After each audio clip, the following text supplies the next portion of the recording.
Esta é uma reflexão sobre as disposições legais e a sua interpretação, sem pretender fazer qualquer juízo de valor moral, social ou político. Eu sou a Zaida Amado Faneca, vamos lá pôr o direito às claras.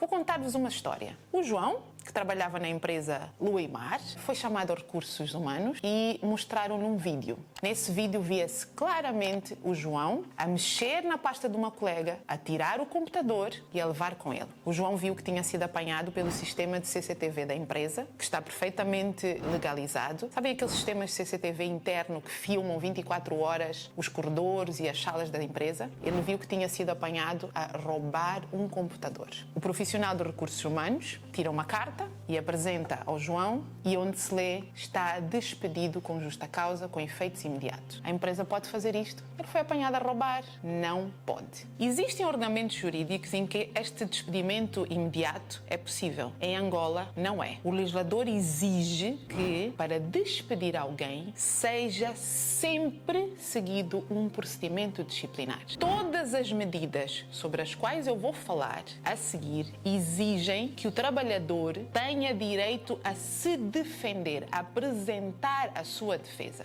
Só há duas medidas no ordenamento jurídico angolano que permitem uma aplicação imediata sem serem precedidas de um processo disciplinar.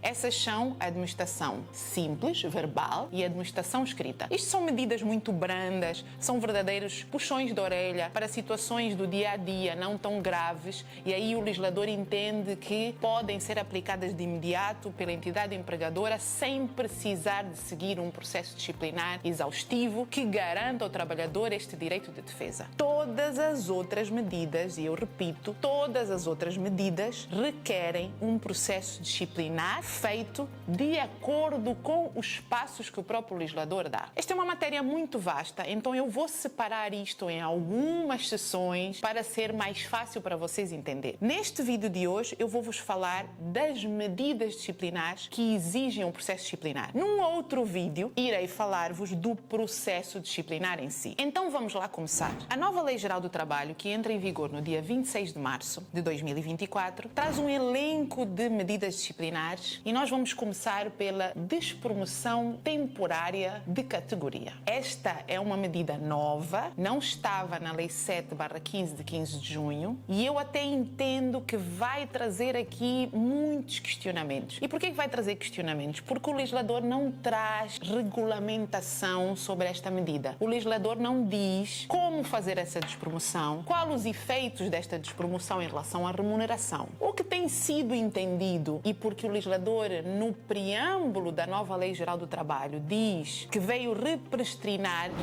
significa trazer de volta algumas normas, alguns entendimentos da lei anterior à Lei 7, a Lei Geral do Trabalho que vigorava no ano de 2000, o que se tem entendido é ir a essa lei para ver se regula esta matéria. E de facto regulava. Esta medida da despromoção temporária estava na Lei de 2000. E o que se entendia na altura era que a despromoção podia ser feita para a categoria imediatamente anterior, e durante o período que havia despromoção, o trabalhador passava a oferir a remuneração referente a essa categoria inferior. Depois havia o limite que também estava fixado nos termos da Lei 2/2000, que é esta que eu estou a dizer, que dizia que esta despromoção podia ir entre 3 a 15 meses. E em relação ao tempo que esta medida podia ser aplicada, esta lei de 2000 dizia que ela podia ser entre 15 dias a 3 meses. Então, o que tem se entendido agora, o que tem sido discutido pelos juristas agora é: vamos aplicar esta medida usando estas premissas da lei de 2000? Outros colegas têm dito: vamos olhar para o regime do funcionário público que tem esta medida e, portanto, vamos aplicar aqui o que se aplica ao funcionário público. Enfim, isto são algumas interpretações, algumas discussões mais técnicas, mas que não são lineares, porque de facto não estão tratadas na nova Lei Geral do Trabalho. Portanto, em relação a esta medida da despromoção temporária, eu recomendaria muita cautela na sua aplicação e, de preferência, até recomendaria exigência, não aplicação até que ela esteja devidamente regulamentada, devidamente explicada ou eventualmente esmiuçada pelos juristas que a aplicam. Depois o legislador aponta a redução temporária de salário e aqui diz que ela pode ser fixada num período de 1 a 6 meses com um limite de 20% do salário base do trabalhador. Ou seja, a entidade empregadora faz a análise da infração, decide se ela é mais grave, menos grave e com base nesta decisão, deste juízo que a entidade patronal faz, aplica a medida ou por 1 mês ou por 2 meses no limite de 6 meses e sempre com uma redução mensal de até 20% do salário base. Depois disto vem outra medida que é a suspensão do trabalho com perda de remuneração. A suspensão de trabalho implica de facto que o trabalhador deixa de comparecer ao trabalho, perde a remuneração referente àquele tempo em que estiver suspenso. E aqui os limites são 30 dias por cada infração, 60 dias no ano civil. Vou dar exemplo para ser mais fácil de entender. Vamos imaginar o trabalhador A, em janeiro é aplicada uma medida destas e ele fica 20 dias suspenso sem remuneração. É reincidente, em junho vai ficar 30 dias suspenso sem remuneração. Em setembro volta a reincidir e ainda assim a entidade patronal não quer despedi-lo, só pode aplicar esta medida por mais 10 dias. Já tinha aplicado por 20, 30, isto dá 50, o limite no ano é 60. Portanto, 20 mais 30 ficam só os 10 dias para prefazer o tal limite de 60 dias por ano. Uma ressalva aqui em relação a estas medidas que implicam redução de salário ou perda de remuneração. A entidade empregadora é obrigada a declarar à Segurança Social que aplicou estas medidas e fez estas reduções ou inclusões de salário e estes valores devem ser entregues à Segurança Social com a indicação de que vem da aplicação de uma medida disciplinar e ainda com a indicação do nome do trabalhador. Por fim, nós temos a medida mais gravosa, que é a cessação do vínculo contratual por justa causa, ou seja, tão conhecido despedimento com justa causa. E aqui o despedimento com justa causa, o legislador tem lá as linhas na Lei Geral do Trabalho dos factos que devem estar preenchidos para que alguém seja despedido por justa causa. Na nova Lei Geral do Trabalho, estes factos estão descritos no artigo 282. Na Lei 7/15, que é a que está em vigor até o dia 26 de março, as linhas, a descrição dos factos que podem constituir justa causa estão no artigo 206. A nova Lei Geral do Trabalho traz aqui só 2 alterações em relação às causas que podem fundamentar um despedimento. Uma delas é referente à violação das normas de higiene e segurança no trabalho, que a Lei 7 fazia menção à necessidade de serem repetidas e de haver queixas dos colegas, e a nova Lei Geral do Trabalho retira esta necessidade. Portanto, havendo uma violação de segurança e higiene, a entidade empregadora, mesmo não havendo queixas de ninguém e mesmo sendo uma conduta única, se entender que é grave o suficiente, pode despedir o trabalhador. E traz uma novidade que é o assédio sexual. A nova Lei Geral do Trabalho já traz o assédio sexual como causa para